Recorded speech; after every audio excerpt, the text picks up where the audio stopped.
Hi, everyone. Welcome, welcome, welcome. We're going to let everyone filter in and get started in just a second. Thank you so much for joining us. Keep chatting in the chat box as we go, for sure.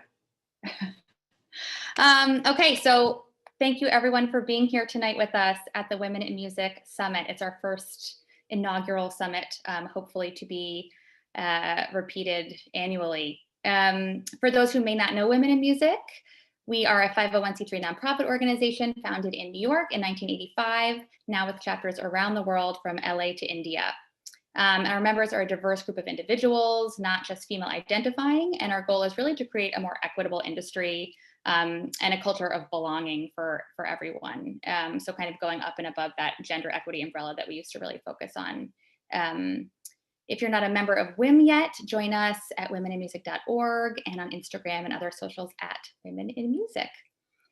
We're so thrilled tonight to be presenting this conversation on anti-racism and allyship as part of New York Music Month Extended Play. It's an initiative of the New York City Mayor's Office of Media and Entertainment. And a special thanks to the Mayor's Office and Shira in particular for having us tonight and for supporting our mission to educate, empower, and advance women in the music industry. I am Nicole Barcelona. I am an artist manager by day and president of WIM as well, proudly served on the board since 2013. And I'm so thrilled tonight to introduce Dr. Regine Diacqua, who is the Assistant Dean of Diversity, Culture, and Inclusion at Columbia University's Mailman School of Public Health, and also one of my oldest and dearest friends. So this is particularly exciting and special for us tonight to get to have this conversation together. We're gonna dive into the conversation about anti-racism and allyship, what that means in a broader context, what it means for us specifically in the music industry, and that's when we're gonna transition to a roundtable to hear from some industry leaders, incredible folks like Grace Lee, Nikisha Bailey, Binta Brown, Kat Cunning, and Camila Benjamin Fuller, to really dig into allyship in music specifically and next steps for action. So if you have any questions, please leave them in the Q&A box and keep going in the chat and introducing everyone and kind of share your links and your information as we go. Regine, Ray, I am so excited to have you with us tonight. Our industry is unique, as I've kind of, alluded to, in the sense that many of us don't operate in the traditional formal infrastructure that you may in academia or in kind of corporate America. We're outside of the major labels and music tech companies. We're mostly freelancers, individual artists, creators, managers. We work at smaller firms, and so there's no real HR department or necessarily systems of accountability that there are in other places. So I think what's so great about you being here tonight is we're kind of learn from kind of your work and the work of others to hopefully apply it to the music industry and really break out of our echo chamber a little bit tonight to get the conversation started. So thank you so much for being here. Of course, I'm so happy to be here. So will you give us a little bit? Sorry, do you hear my echo? A little bit. Yeah. I might turn off my earbuds if that happens again. Let me know. Will you give us a little bit of background on your work and specifically the work you've done recently with Pledge to Act as a resource for education and kind of a catalyst for change? Sure, absolutely. Well, thank you so much. So my name is Regine Diacqua. My pronouns are she, her, hers, and I'm coming to you from unceded Lenape territory. I'm in New York. So I am a sociologist of education, and my work is grounded in critical race theory. My interests are racism over the life course and racial socialization.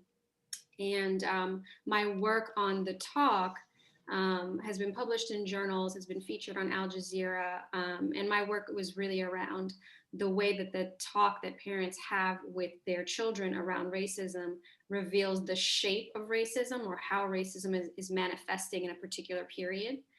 I currently teach qualitative research in racism and public health. At the School of Public Health, I'm an assistant professor and an assistant dean, and I've served as a consultant to the New York City Department of Education, to Harvard University, to various organizations. The pledge is something that my friend and I, also Nicole, so Dr. Nicole Hirsch, and I came up with this summer after George Floyd's murder. So a lot of white people in my life were reaching out to me, checking in on me. That's a whole conversation we can have. We'll get there. Right, we'll get there. Checking in on me, but also asking me what they should do. And so Nicole and I came up with this pledge, and you can check it out at pledgetoact.org. But it's a set of actionable items to help folks think about their anti-racist reflection and practice, and to develop their toolkit. And so from that pledge, Pledge to Act has evolved into a set of workshops led by a fabulous team that we work with. And we had a series of workshops over the summer and early fall. So amazing. If you haven't seen it, go to pledgetoact.org. I believe it is, right? And you can actually watch some of these sessions where Regine and Dr. Nicole are really walk you through some of this work that they've done. So when we were talking about, coming together tonight and having this conversation, I was mentioning that it's, we wanted to mention to everyone that it's a safe space for us, was my terminology, because we grew up together, have known each other since 7th grade, went to a very tiny school together. And so that is kind of the perspective we're bringing to the conversation. And you mentioned to me that we should use the terminology brave space instead of safe space. And I thought that was really poignant. Would you kind of explain the difference there so that people kind of understand that? Yes, of course. And just a word about terminology. Like, terminology is always changing and generally coming from those who are marginalized, as a way to better articulate what they're experiencing. And so we shouldn't be stuck so much on terminology as we should be thinking about concept, especially around a concept like brave space or safe space, because I'm sure in 5 years or 10 years, that terminology will change. As long as it's led by folks who are in community, we follow that change. So safe spaces are often what spaces are called, where you have folks coming together who have identities that have been historically privileged and historically marginalized. So they're coming together to have conversations around social justice. And these conversations often foreground comfort instead of courage. There's an illusion of safety, and it requires this kind of belief that learning requires everyone's comfort. And kind of central to that is a not calling out of entitlement and privilege, versus brave spaces, which kind of rely on the fact that learning requires disequilibrium, self-determination, and accountability. Brave spaces require that we engage authentically and that we are vulnerable. And vulnerability looks different depending on whether you are a member of a group that has been historically marginalized or historically privileged. How we come to these conversations can be very different. But it's realizing that and being accountable. I will say that safe spaces historically have meant spaces where folks who have been pushed to the margins have come together to restore and replenish themselves, and to make plans for action and activism. So it kind of has been misused and co-opted into something that isn't really moving us forward. Love that. So really, like, co-opted into being a safe space for white people to feel like they won't be attacked or necessarily held accountable. Yeah, I'd say a safe space for whoever, depending on the conversation around whatever system of oppression it is, whoever is in the quote unquote dominant or in the privileged class for that conversation. It's safe for that group. And that kind of transitions us to this idea of anti-racism and an authentic allyship as a journey. And, I think in the last year, a lot of what we've seen in the music industry certainly is like having these kinds of panels and conversations, and maybe like major donations from companies, which is great. But really what we're talking about tonight, and that we'll talk about in our roundtable, is making sure that this is kind of sustained work and that we're having the conversation again and again and again, but to have the conversation and then also take action. And like I said, this industry is so different in that there isn't like this infrastructure that holds us accountable necessarily. So to make sure that us as individuals are continuing this conversation, holding each other accountable. And so we'll come up with some actionable ways to make that happen for ourselves, in our workplaces and beyond as well. We have Madame Gandhi, who's giving a keynote for us tomorrow night in the summit. This incredible artist and activist, also went to Harvard.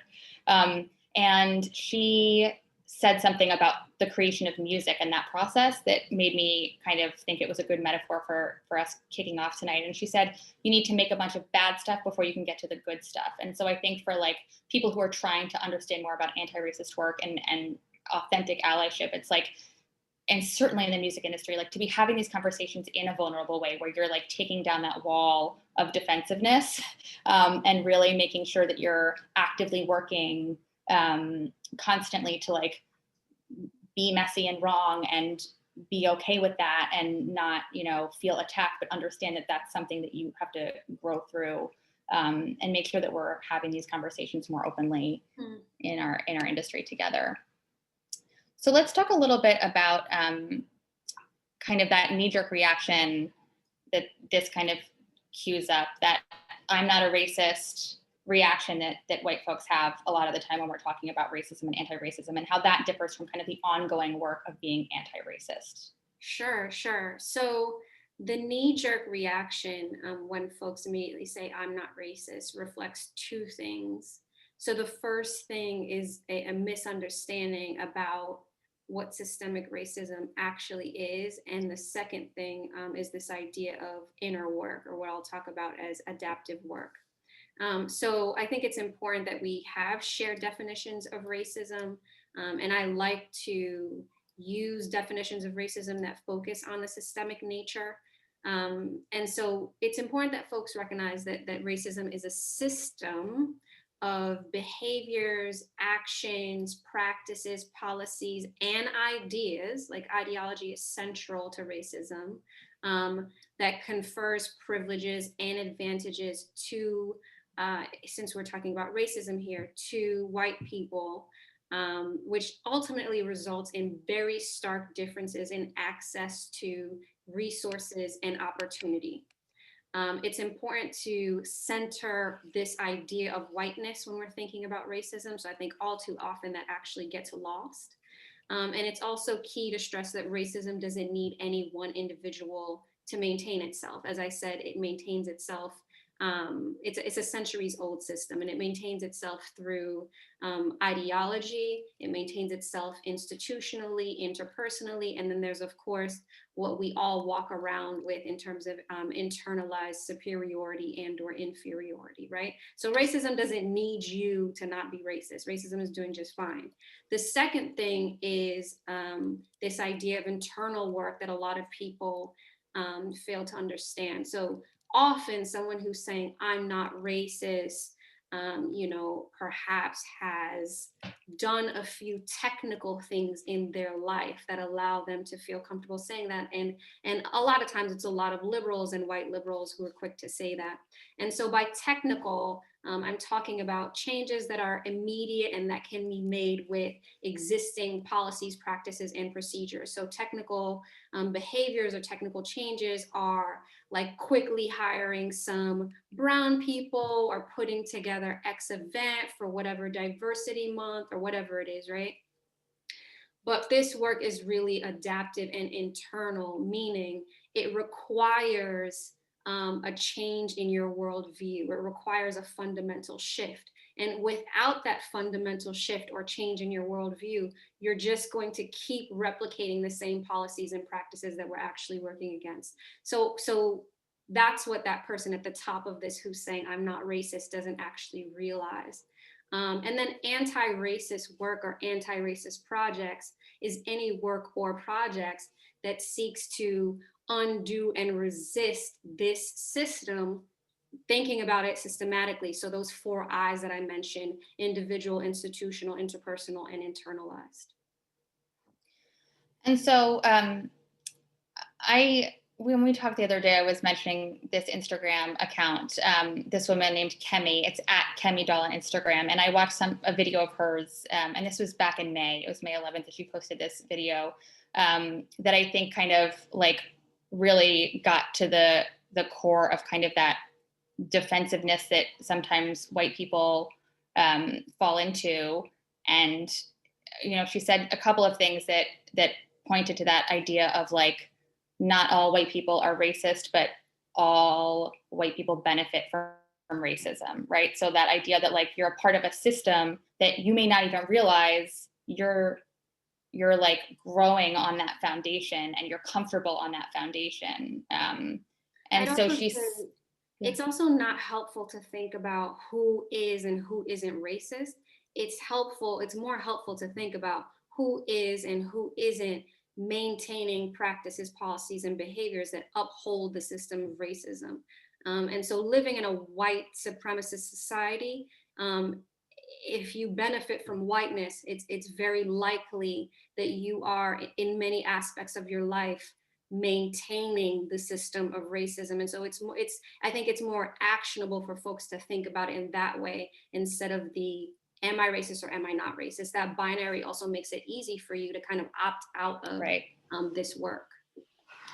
And I was sharing the example with you of like realizing that I sent, we went to this private all girls school on the Upper East Side of Manhattan, which, was a whole other webinar describing that experience. But I'm now sending my daughter to a predominantly white private school in Boston, and it's like, that's part of the problem, right? Like you're realizing that certain things you're doing that you don't think about being a part of a kind of system of racism or exclusion actually are in many ways, and how do we kind of shake that foundation and hold ourselves accountable and then make choices in our own lives to kind of combat that. So Kemi, this woman who I'll share in the chat her Instagram account because she's just a really brilliant human being. She said, and this is pointing to the comment you were making that inspired Pledge to Act, before you text your Black friends, before you reach out to say what you're doing behind the scenes, understand that every action you take to stay comfortable is an action that upholds the system of white supremacy and racist terror, and it operates on your behalf.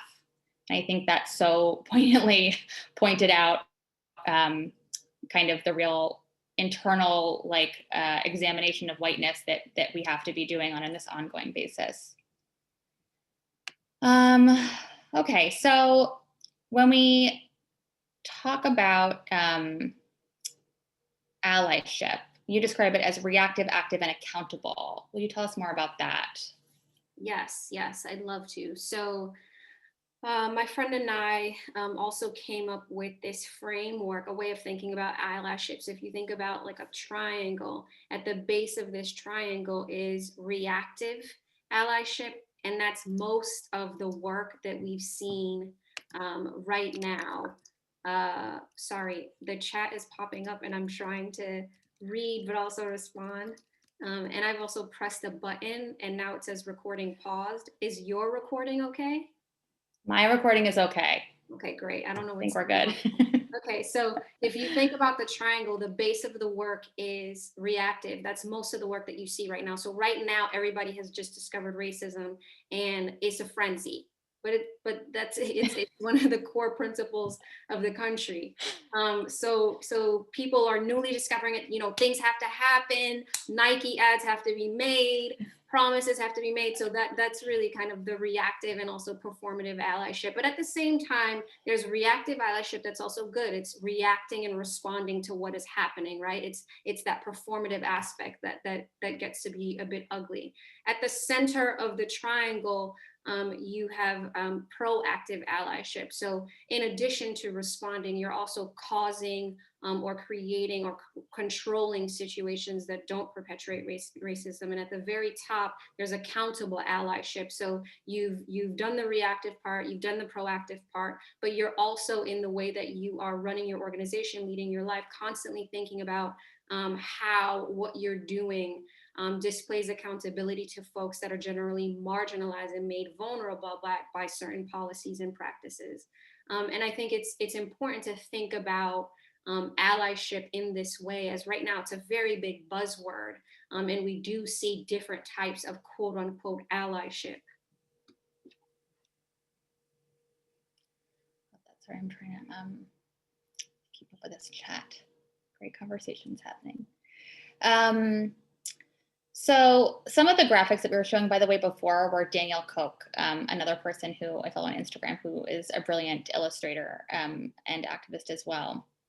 And so she said, your present privilege equals your present duty. And so I thought that was a poignant kind of element of allyship, but also I think that, we have discussed a little bit the fine line between active allyship and like white saviorism. And so you're trying so hard to do certain things, but actually you're like commandeering a movement and gaining like a benefit, of notoriety or whatever is on your own. And the example that you sent me earlier was Robin DiAngelo, who wrote White Fragility, and her kind of gaining wealth and notoriety as a white woman writing, on the backs of Black oppression versus like a Black woman doing the same work, gaining prominence in that role. Right. And there's so many people who have talked about that concept prior, have talked about that resistance to racism, right? So there's a very fine line actually between white saviorism and allyship. And allyship is actually quite presumptive, and it's often used by people as a get out of systemic racism card. It's another way of being like, I'm not racist. And if there is an accountability, like true accountability at the center of your allyship, for lack of a better word, until we find one, Right. it's not that different from white saviorism. And what this means is really following the leadership of people of color, of indigenous people, of folks that have been actively marginalized and made vulnerable. It means doing the work in your own sphere. So if we're thinking about racism, it means doing this work with white people. And it means not centering yourself in a work to dismantle a system that already centers you and your identity. And I think that's hard for people to think about, kind of a distributive leadership, or what it means to really let others lead. But yeah, it's a fine line. Probably for white people, like White Fragility and like latching on to that book and concept and celebrating that woman is like a softer way of working through the work, right? Right, but it's like, why don't you read Black Rage by Carol Anderson? Like, if we want to talk about like what just happened in the Capitol, like, Right. okay, that's white fragility, but it's also like white rage, and we need to talk about that. And Carol Anderson wrote about that. But that's not the concept that's kind of being amplified, which is a reflection of our system, right? It's there are a lot of ironies here right now at this point. We don't have time for it tonight, unfortunately, to dig into this, but I'd love to also at some point talk about like what we ascribe to whiteness. And we had this conversation the other night, and it's like all of these characteristics that we somehow ascribe to whiteness, and that's like a construct, and somehow we just perpetuate it. So let's talk before we turn to our roundtable about how we create a culture of inclusion and one of belonging, and how we can kind of do that in our industry, and what does that look like, and how do we get there? You had a great metaphor. Use this table metaphor. Yeah, I'm going to share that. I'm going to share that. Great. So I'm so glad that you brought this up, because this is actually ultimately about belonging. So belonging is the extent to which you feel valued and respected within your community. And it's actually a key human need right after food, shelter, and safety, if we're thinking about Maslow's hierarchy of needs, belonging. And so instead of inclusion, which I'm really actually getting tired of, belonging should be our focus. And so I'll tell you why I'm getting tired of it, right?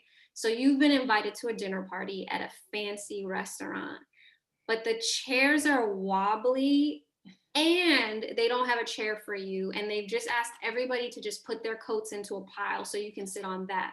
On top of that, the room is musty. The paint on the ceiling is peeling into your plates. You told the people that you're lactose intolerant, but they're only eating ice cream and drinking milk. So you've been included at this dinner party. And this is what inclusion often looks like. So we're quick to bring people into spaces and institutions that were not created with them in mind from the onset. We're literally not created for them in mind. And then we're not examining the ways that systems of oppression have actually diminished and weakened our institutions that we're trying to welcome people in. And so you want people to thrive in your kind of diminished and weak institution. So if we are foregrounding belonging, we need to be thinking more about climate and culture before we're thinking about composition. So before you start bringing in brown and black faces, fix your peeling paint, get your musty situation together, like before you start inviting people over. And so the questions people need to ask themselves, like organizationally, have you done a climate assessment or a climate survey? Have you reviewed your organization's policies and practices with an eye towards, in this case, anti-racism, equity, and access? Has the leadership then reviewed that assessment to then establish a baseline and set priorities for strategic planning? Are you strategic planning? What is your strategic plan? And how is your implementation of this plan going to be monitored and reinforced? So I think if we think more about belonging and actually less about inclusion, and we're doing this work in a way that's accountable in brave spaces, then we'll actually be closer to where we want to be, to dismantling something that's centuries old. I think we just need to leave that there. I don't even want to ask one last question. That was like the perfect, I just love that metaphor. It, I think, really kind of wraps people's heads around checking boxes versus like preparing the space for belonging. So thank you so much for being here. This was too short, and hopefully we can do this more. I just appreciate you and love you, and thank you so much. Thank you, and love you so much. And I'm so happy that we are doing something that we've talked about for a very long time. Forever. Yeah. We've known each other now, I think 30 years, which is, or close to that, which is terrifying. Yeah. But we've been talking about it for a long time to have these conversations in a more public setting. So thank you, Ray. And we're gonna now let you tap out, and I'm gonna welcome our roundtable of industry experts. And, you know, part of this, if you all can come on screen and feel free to unmute yourselves, Binta, Grace, Nikisha, Camila, and Kat. Part of what Regine and I had talked about the other day was kind of, you know, the idea of a little bit of the optical allyship and work being like having the same people on panels a lot. And so we are welcoming people who I have spoken on many a panel with on this topic. But here we are to hopefully take the next step, and I'm so excited to welcome these amazing human beings here tonight. Camila Benjamin Fuller is going to help us moderate this conversation. Camila comes to us from not only a music background, but also a corporate background in the kind of diversity, equity, inclusion space to bring that perspective as well. Binta Brown, CEO and founder of Omalali Projects and Black Music Action Coalition, where you've done just incredible work. Nikisha Bailey, not only a WIM board director and co-chair of our Diversity Inclusion Council, also governor of the New York Recording Academy and vice president of Artist Partners Group. Grace Lee, head of East Coast, I'm doing this all on the fly, guys, so if I get anything wrong, please correct me. Head of East Coast Artist Relations at YouTube, and also Asian American Collective, also like a New York Times chef. Like Grace, your stuff is just, I mean. Oh, I cook a little bit. Talk about impressive. I'm like, what? How? Oh, so many things that everyone does so well. And Kat Cunning, artist, activist, just came from a set where she was covered in blood, because she's also, they are also an actor. Killing it. You're doing great. Oh my goodness. Like literally that's blood from a set that sorry, Kat, this is what we're talking about tonight. This is what we're talking about. That you came from a set just covered in blood and are here anyway to talk to us. So thank you so much for being here. All of you. Camila, take it away. We have some questions that we kind of chatted about ahead of time, but let's open it up. We're really talking tonight about like how we can put allyship in action in the music industry specifically, how like that means, what that means for day to day, interpersonally, what that means, holding each other accountable.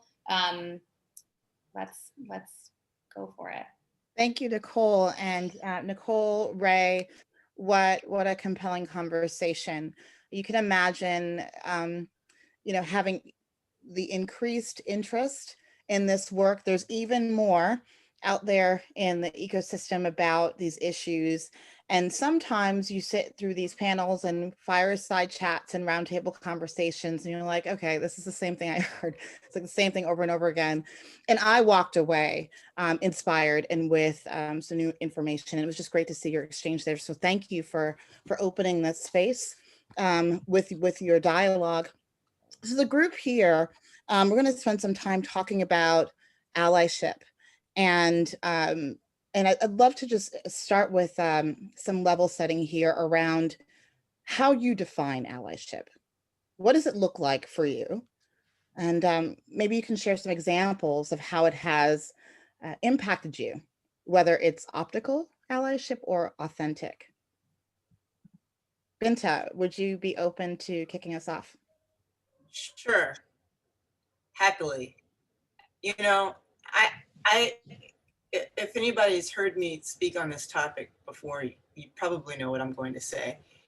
And that's that I don't much care for the term ally. And the reason I don't care for the term ally is because it allows the person who sees themselves as the ally of the oppressed individual to separate themselves from the humanity of the other person.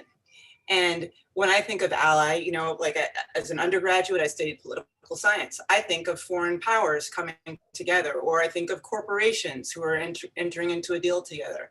I don't think of human beings who have a shared common sense of humanity, but perhaps different cultures, perhaps different levels or degrees of melanin in their skin, and who should be walking together and who should be feeling the pain of one another when any other human being is hurt.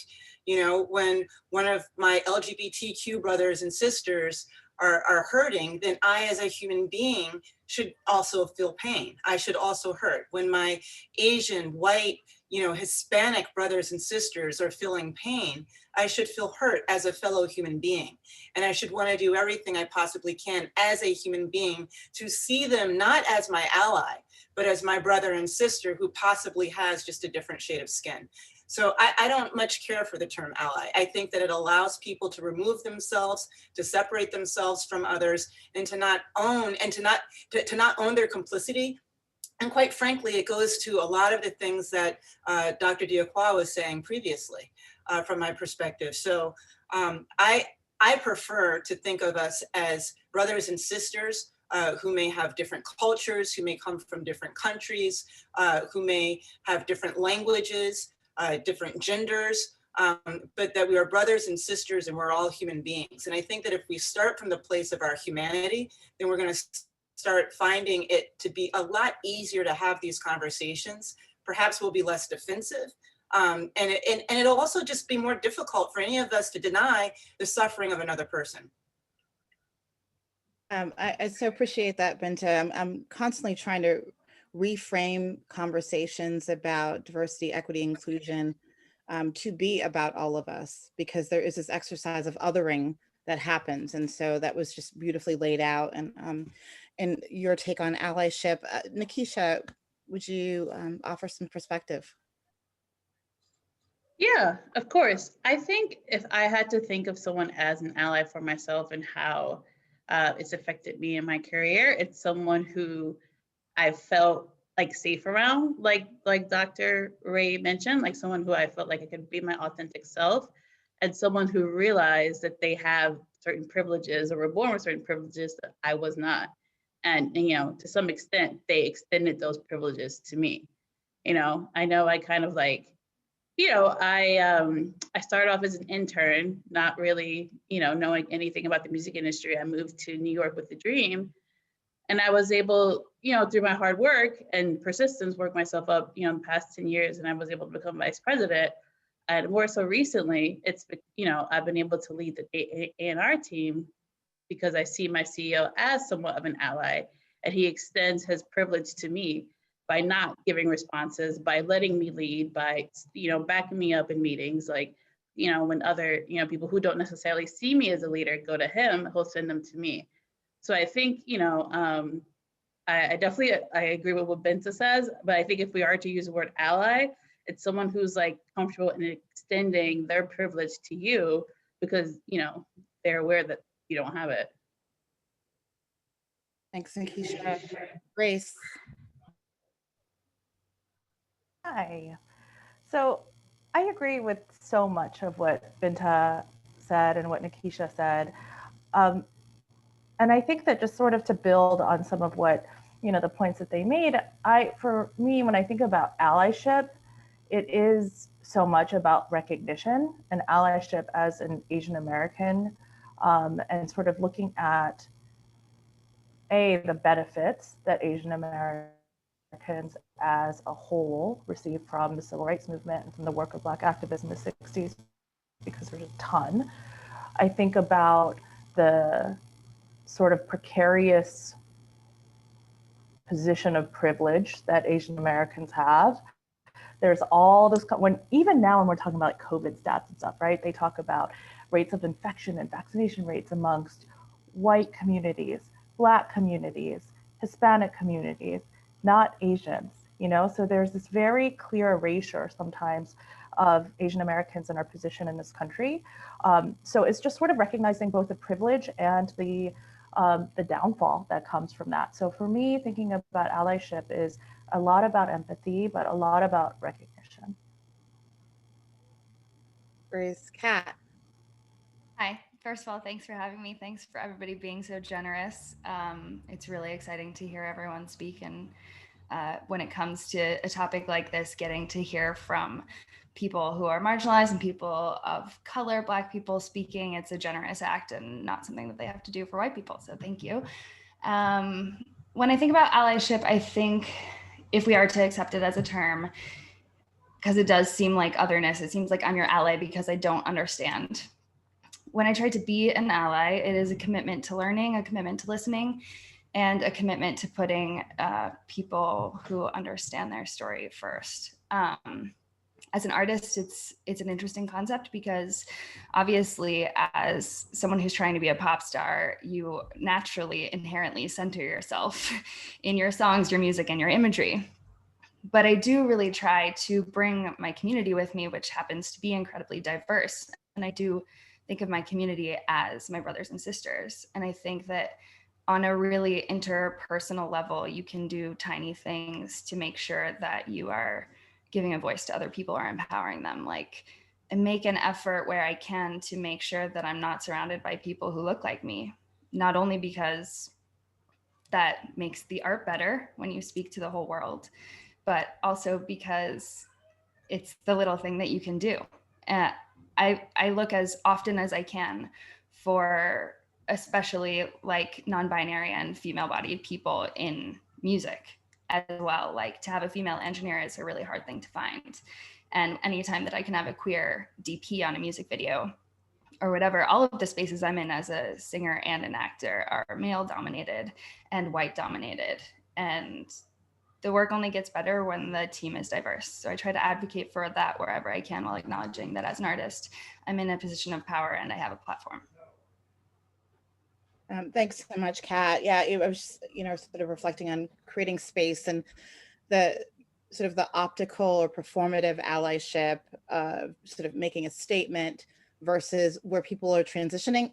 I hope this doesn't go overboard, but they're turning over their platforms to give voice to other folks. So whether they're takeovers or letting other sort of artists or industry leads in their areas like take over their platform and have the benefit of the visibility and support and marketing from that. It's a step in the right direction. I also just want to take a moment, and there's some really interesting things happening in the chat. So if you haven't seen that, Peyton dropped some really interesting comments in there about optical allyship and power that I thought was noteworthy.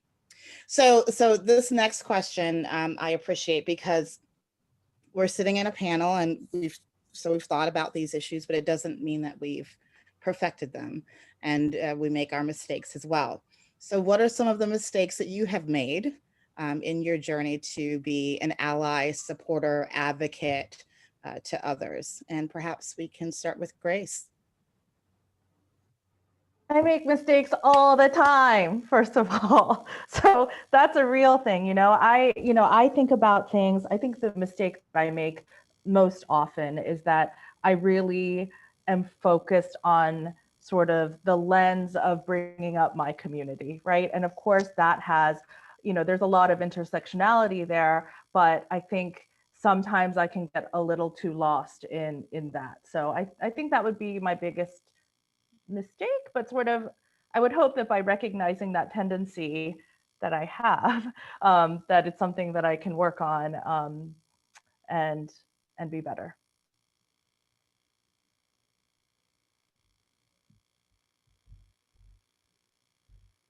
Thank you. That was like real life happening. People sneaking into the room, and I'm like, stop. That's every day now, Are right? you on camera? Yes. Binta. I also make mistakes constantly.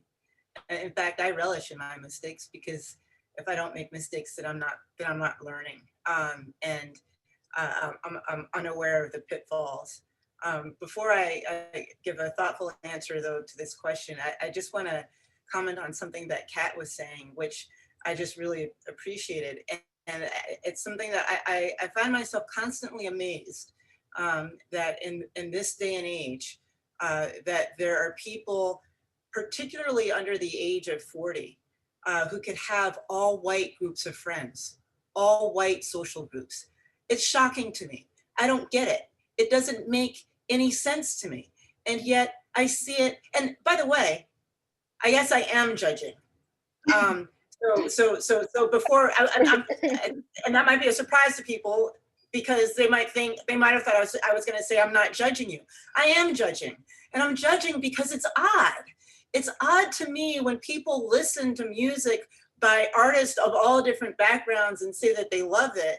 It's odd to me when, if you go to a public school, you have the opportunities, or could have the opportunity. It's like, it's odd. It's strange. It's weird. Like, I get it for people who may be over the age of 45, but I don't get it.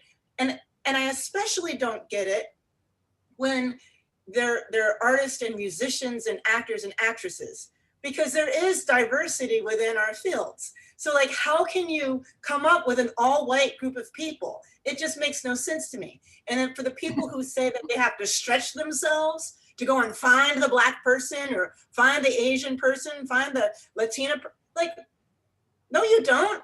Like, we're all everywhere all of the time. And all some of us of are us, everywhere. like, So true. I think of myself now, I'm very, very loud. But in terms of the mistakes, one of the mistakes, and this is going to sound like I'm not accepting responsibility, and I will own that. But one of the mistakes that I've become very conscious that I've been making over the course of really my entire life, up until recently when I started really going through a period of self-examination, is the extent to which I hadn't owned either my own privilege or deeply embedded white supremacist attitudes that I inhabit.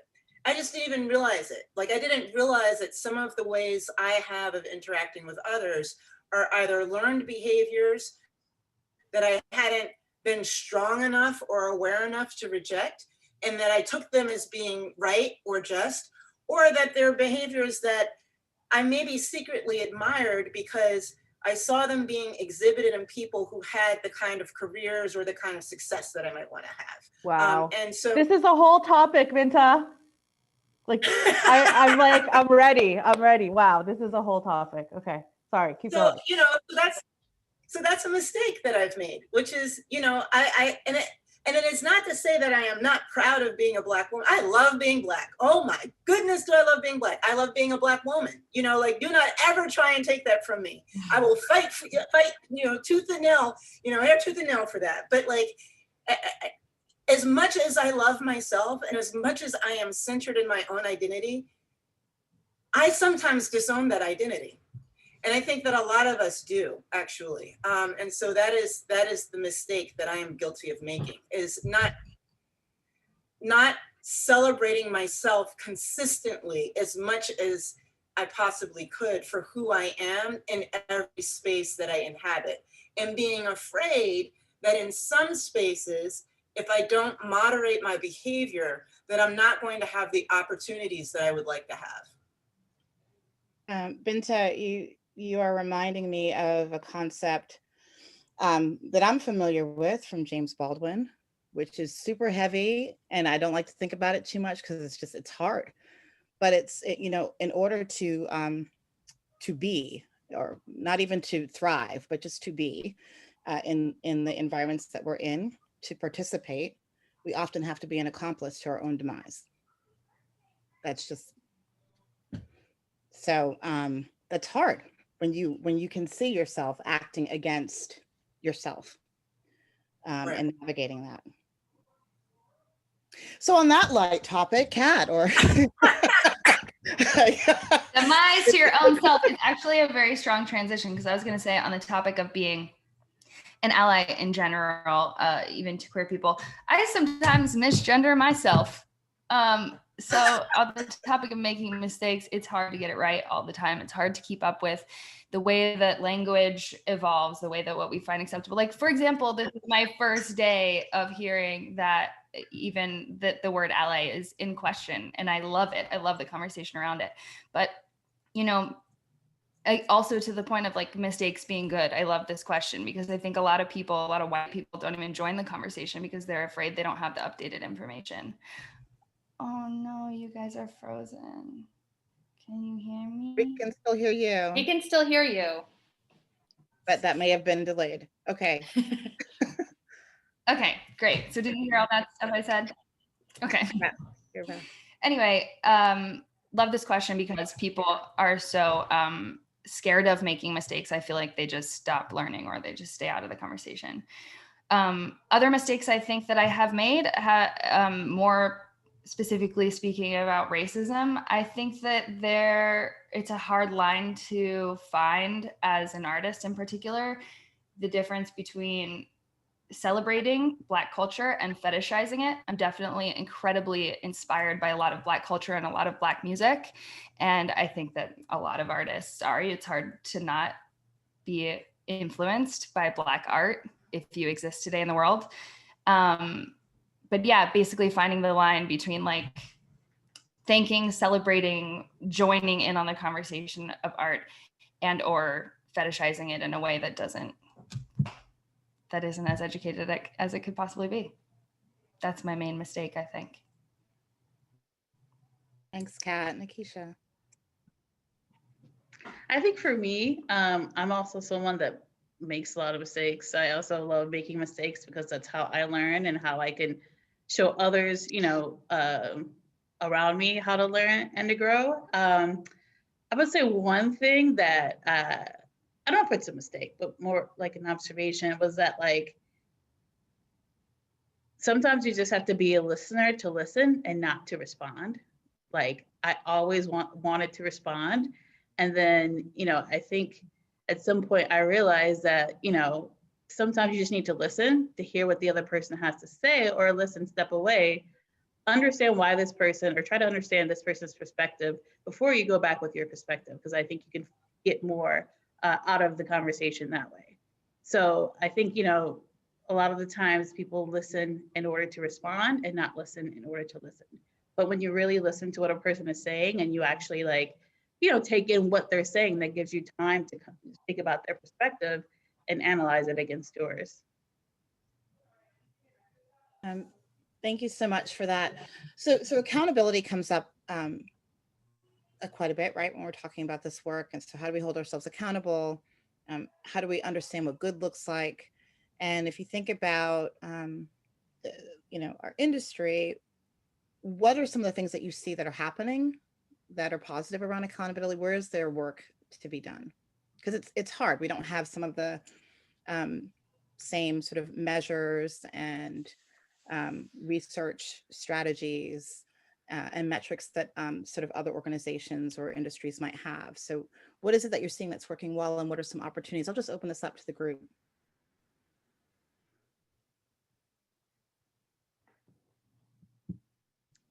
I'll start. I think I see a lot of organizations and sub-organizations forming, and like there's a lot of conversation.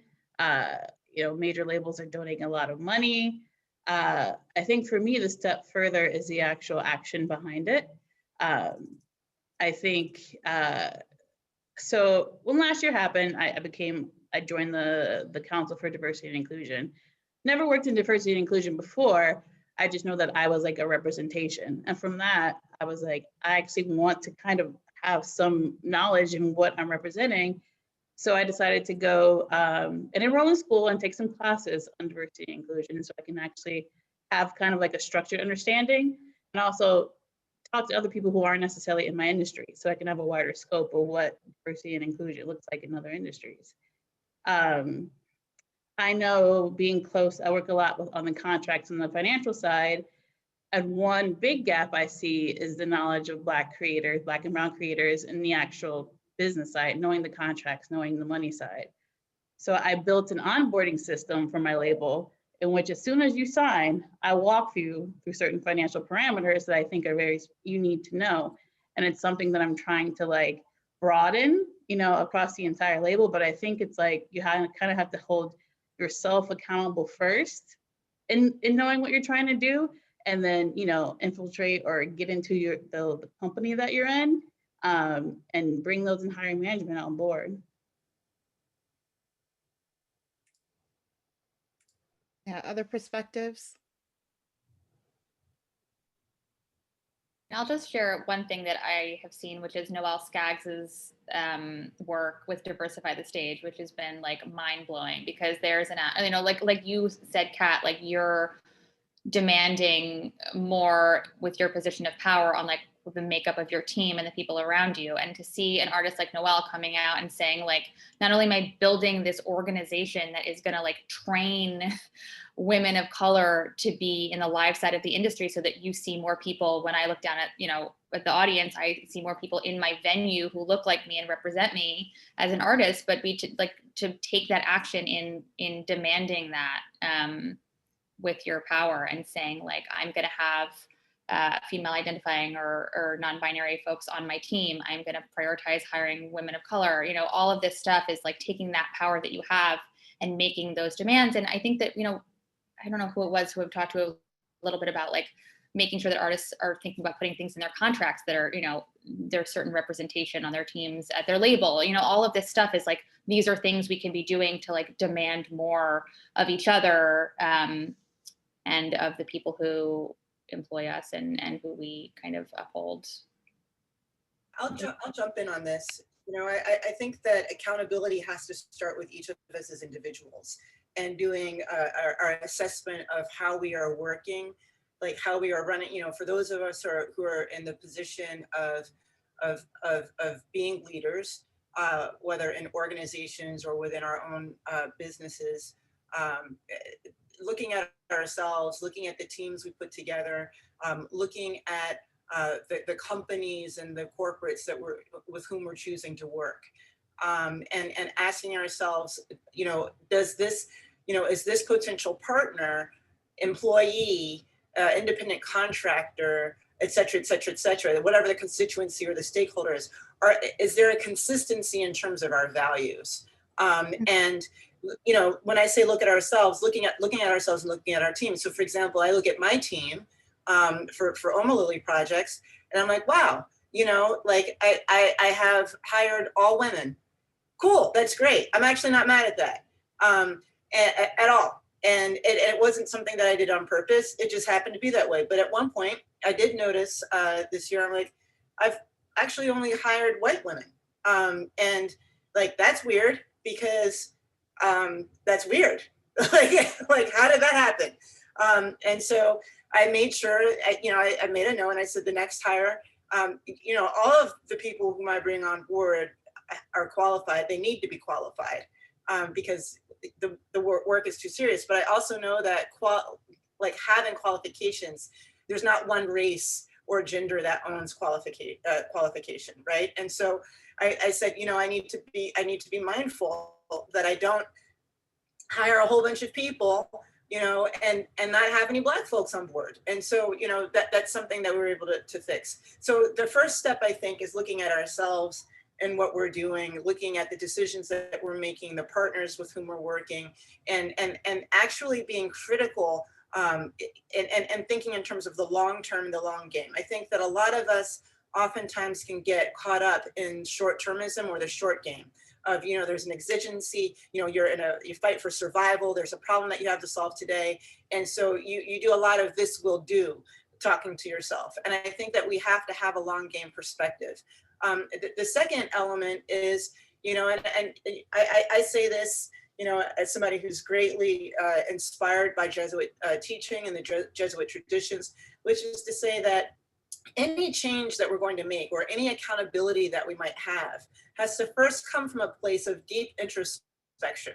And so we have to insist that the music industry, the entertainment, the culture industries, which have such a role in terms of shaping, our societal perspectives, not just what's happening within our industries per se, that we engage in deep introspection, self-analysis and examination of our conscience and self-examination. Because unless and until you ferret out the facts and you ferret out the truth of who you are, then you can't begin to become accountable, right? So part of the reason we have, thinking about this in a political perspective, part of the reason why we need to have a trial in order for there to be any level or degree of accountability with regards to the impeachment process in Washington is because there needs to be a finding of fact and a finding of truth, and then an analysis of that truth. Following from that, there has to be some form of penance.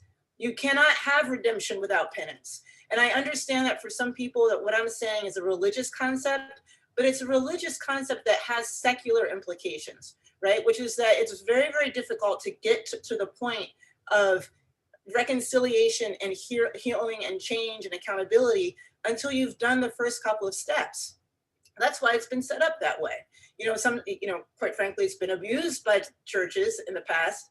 But there is a tool there that each of us can hold on to. So, for the Black Music Action Coalition, in terms of the accountability that we're seeking from the music industry, it's starting actually by saying, let's look at ourselves, let's look at our companies, let's do an analysis of who we are and where we stand today. Because I've been to Brown, I'm not willing to say in the absence of actual evidence what the changes are that need to be made. And there's another reason for that, there's another reason for needing these facts, which is that people oftentimes they'll say, okay, I'm going to make this change. I'm going to have more Hispanic people involved. I'm going to hire more Asian folks. I'm going to hire more Black folks. I'm going to pay Black people the same. Okay, so you'll do that as the white folks. You do that for this year, but then what happens in year 2 and year 3 and year 4? You go back. So because you say, oh, I did enough. If you don't understand the truth as to how you got there, then you're reacting. It's sort of like what Nikisha was saying, which is that you try to listen more as opposed to just responding and just reacting to things, right? And so what we want to nurture. I'm going to use a Greek term. We want to nurture metanoia. We want to nurture a deep change of heart, a churning of the spirit, such that we don't go back to where we were before, such that we can all see one another as human beings. So it's accountability. I really like what BMG has done so far with looking at and taking the time to go through all of their contracts and to understand the legacy and the history of racism there. I like some of the things that Universal Music Group has announced so far. I like some of the steps that other corporates are willing to make. We have to do more. And like that accountability is going to come from people like, myself with BMAC or Grace with the Asian American, I actually don't know the whole term, but the collective, that you're putting together, like all of the different groups that we're part of, you know, Women in Music, She is the Music, all of these different constituency groups that exist, coming together and asking our industry, not asking, but demanding our industry to hold itself accountable, to do the research and to make the change and to keep the conversation going, because it can't become lonely for me or for Nikisha or for Grace or for Kat or for you, Nicole. Like it can't become a thing where, you know, like the six of us who are visible on this panel, you know, a year from now or 2 years from now are the only people who are still talking about this like we're crazy.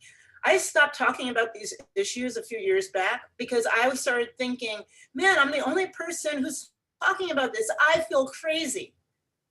And so, I felt embarrassed that like I was seeing inequality and inequity in places where nobody else was willing to have the conversation. Maybe we were too afraid or whatever it was.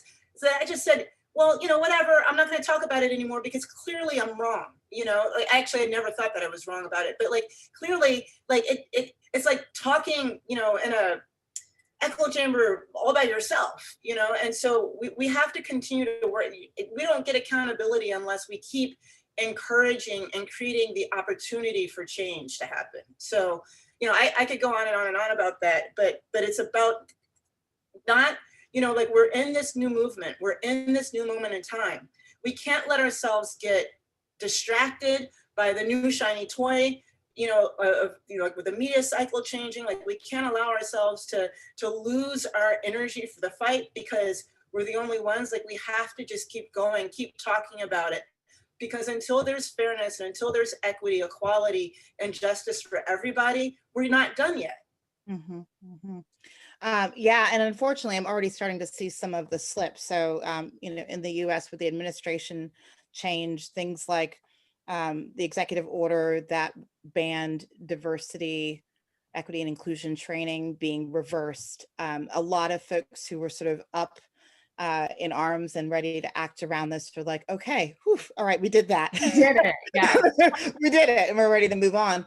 So the last question that we have here, it's actually it connects to something that's in the chat, and it's asking you all to talk about, okay, so what is this culture of belonging? How does it manifest, and like, what does that look like? If you have an ideal music industry workplace culture and environment, describe that a bit. And I'm connecting it to Dawn's question here about consistency. So I believe Dawn is saying, you know, without having to have an uprising here, we see the Black community, but it could be from any constituencies. I'm particularly waiting one from those who are differently able to disabled, but that's my own platform. But without having to have an uprising, how do we create consistency? How do we make this thing sustainable? What does good look like? So if you all would offer some thoughts there.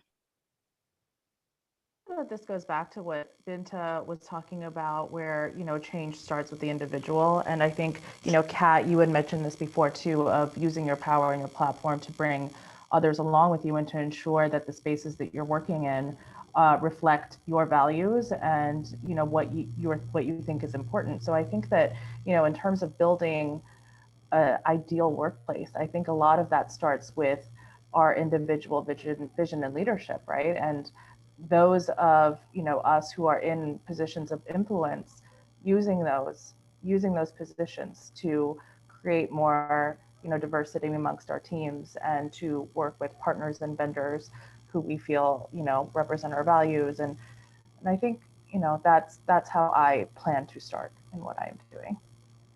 Yeah, I think it's also like very similar to the way that we talk about pronouns or gender. It's like the more that it becomes a thing that everyone knows we need to talk about, acknowledge, and question by putting it in our emails and our Zoom profiles and stuff like that, the more that we recognize that like thinking about how you're using Black bodies in film is a question when you're making art. Thinking about how diversity is represented on your team, making all of those things normal for the teams of people that you're working with, which often are in this industry, older white men, like all industries where there's lots of money, just normalizing those conversations and making sure you think about them as you go forward and that it's normal and a part of the culture. Like I'm making a music video right now, and I'm working with a friend of mine that is a Black choreographer, and we're talking about who to cast. And when you talk about who you're casting, you talk about the balance of different kinds of bodies. Like, I don't want 3 Black backup dancers. I want diversity because it's important to make sure that I'm not the leader of a bunch of Black people. You can just, like, thinking about that,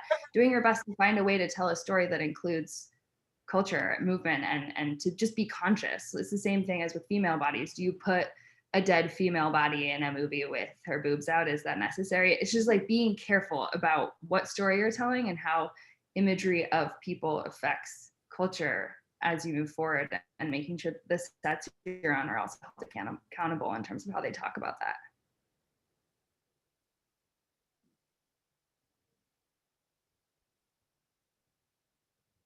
And then, like, as a white person who is cisgendered, making sure that I'm also accountable and thinking about it, but then also telling my teams, like, if I have an artist who's on a label team, like, mentioning to them, like, I see there are a lot of women in this little record label that's awesome, but, like, where are all the women of color and the Black women? Like, I feel like we maybe need to see representation for the artist that is on the label, you know, things like that. And just, like, getting uncomfortable with people who you also want to, like, maybe stop and think for a second, who probably aren't maybe stopping and thinking about it day to day, and just kind of making those uncomfortable conversations happen. I think for me, it's been like coming into the industry, you know, seeing what I've liked about the managers that I've had, or the things that have been in place throughout my career, what I've liked and what I haven't liked, and creating, like, you know, the best model for myself. Again, it's like one-on-one accountability. Like, you have to intentionally do the work every day, and it has to be every day in order to make a real difference. So, you know, whether it's like hiring and everybody sitting your resume and you're like, no, I know you're like my CEO, but this resume is the son of somebody who's already got a chance to get into the music industry. I need people who don't have that chance. Like, you know, or just like just figuring out ways to, like, in your day to day, to intentionally, you know, create spaces for people who don't, you know, wouldn't necessarily have the opportunity. One thing that I also do, because as an assistant, I noticed that, you know, executives didn't really talk to me. But as an assistant, you're the hardest working person on the team. So what I do every week is I sit with my assistants. I talk to them. We talk about work. We talk about life. We talk so I can get to know them, so I can be a better leader for them. So I think, you know, it's one thing that you have to put in the work if you really want to make the change, and you have to hold the organization that you're working for. Like, I think so many of us said, that you're making the change, and you need to see it reflected across all fronts. I guess I'll jump in. You know, something that I've learned or begun to recognize since the start of this year is that leadership in itself is a practice, and that in order to be and to become and to remain a good leader, you have to practice leadership, and part of that requires routine, and having a strong routine and a strong discipline. So, you know, I read nightly now about leadership and about management, but not necessarily artist management. I read about running large companies, not necessarily because I want to run one, although I think I probably wouldn't mind, you know, doing that at some point in my life if I had that opportunity. But because there's a lot that you can learn from how the most successful leaders in time have approached the idea of leadership. And so to me, you know, like practicing leadership, studying leadership, like developing routine, having a discipline of routine. You know, my mother laughs at me because I call it, you know, some people might be familiar with the Benedictine rule. I call it the Binta rule, you know, which is there are steps that I follow every day. And they're not necessarily steps that are rooted in faith or a faith practice, although that is part of it for me, but it is rooted in the broader questions as well, in terms of like how I'm holding myself accountable, how I want to hold others accountable, how I'm being reminded to think, because it can become too easy in our media environment for us to be brainwashed or distracted into seeing things in a different way, or into thinking that things are okay. You know, I was on a call earlier today, Nicole, not the one that you and I were on before this, but another one where, you know, everybody was talking about how great they were feeling after the election, as though, or after the inauguration, that all of the work was done. And then the person who was hosting it basically got on and said, you know, we got a lot of work to do. You know, like we're nowhere near being done. So it's that kind of daily self-reflection and realness, you know, like being real, and understanding that while it might feel, some things might feel good today, it might feel better today, that it's not about getting to the point where we feel comfortable. It's about getting to the point where we have moved through suffering to joy. And so it's discipline, it's study, it's practice, and it's routine. Thank you so much for that, for all of your thoughts there. I would just add, sort of at a high level, this came up before, do some sort of reflection, assessment, diagnostic to understand where you are and where you want to go. And understanding where you want to go may mean looking at other industries, other organizations, other artists, and seeing kind of what they're doing, and have a plan and be intentional about it, right? These things don't happen organically. And then make sure that it addresses the many dimensions of diversity that exists, because we can start to get caught up in kind of what's hot at the moment, right? So right now, Black culture is hot. Thank you very much, but that's not the whole story. And if you just get stuck there, we're going to end up in the very same position down the line. Grace, thank you for bringing up, you know, just thinking about this is a bigger conversation as well. We're like at time. No, this is always too short. 4 hours. We're warming up. But Binta, Pat, Grace, Nikisha, it was really great to be in conversation with you. And I'd like to turn it back to Nicole to close. Thank you so much, Camila, and everyone. You know, we can have a million of these talks, and we'll continue to have these talks. But I think that one of the things we're really excited about at Women in Music is kind of that next step of action and what we're going to demand of our industry and one another. And so we are working on a workplace initiative to kind of set the standards of what it means to be a best place to work in music, what those benchmarks are, how we're going to hold companies accountable, ourselves accountable, and really work toward bringing a place of belonging into this business, so that we just are all better at it, and just having these open conversations like every day with the people we're working with, and being comfortable with that, and kind of taking more steps. So thank you so much, everyone, for your time and energy, and openness. Can't thank you enough. Thank you to the New York City Mayor's Office of Media and Entertainment for supporting us and hosting us, and supporting our mission at Women in Music. And if you're going to be with us, hopefully tomorrow with the summit, we have day 2 happening tomorrow. It's all about creators and individuals in women in music tech. And then Friday is artist teams and services. So we're digging into a lot of fun things like how to set boundaries in artist management and other fun topics. So thank you all so much for being here tonight. womeninmusic.org. If you need us, we can always receive emails at wim@womeninmusic.org. If you have questions, comments, need to know more. We're also launching an internal platform for members to connect directly, so that you can kind of search one another out, talk, connect there, and have more of these great conversations. So thank you all so much. Thank you so much. Thank Thank you, you. Nicole. Thanks, Camila. Bye. Good night, everyone. Bye. Nicole, you're amazing. You freaking rock. She's gone. It's just you and I now. You rock, Binta.